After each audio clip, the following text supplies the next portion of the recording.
Welcome to Burlap Teachers. Enjoy the video. Hello everyone.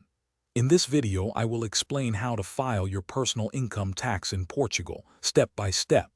First, you absolutely need a NIF, your 9-digit tax identification number, for any financial interaction. Next, register for the portal Das Finanças Online, the official tax authority website. This portal is your central hub for all tax-related activities. Make sure you have both your NIF and your password ready, as these are crucial for logging in and managing your tax obligations effectively. Now, let's talk about your income and necessary documents. Portugal categorizes income into types like employment, self-employment, capital, property, and pensions. It is vital to correctly classify your earnings. Collect all supporting documents, such as payslips, invoices, and receipts for any deductible expenses. Remember to validate all your invoices and receipts on the eFatura platform, typically by late February, to ensure they are considered for deductions.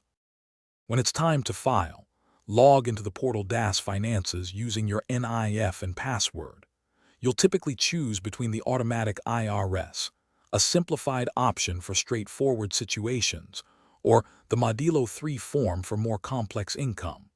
The Modelo 3 is divided into a main form and various annexes for different income types.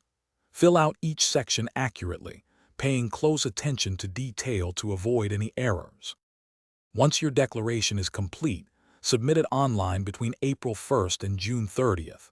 This 3-month window is crucial, so mark your calendar. After submission, it is important to retain all your supporting documents for a minimum of 4 years, as tax authorities might request them for verification.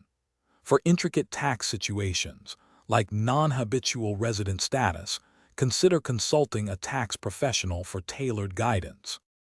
Thanks for watching. Consider subscribing if this video helped you.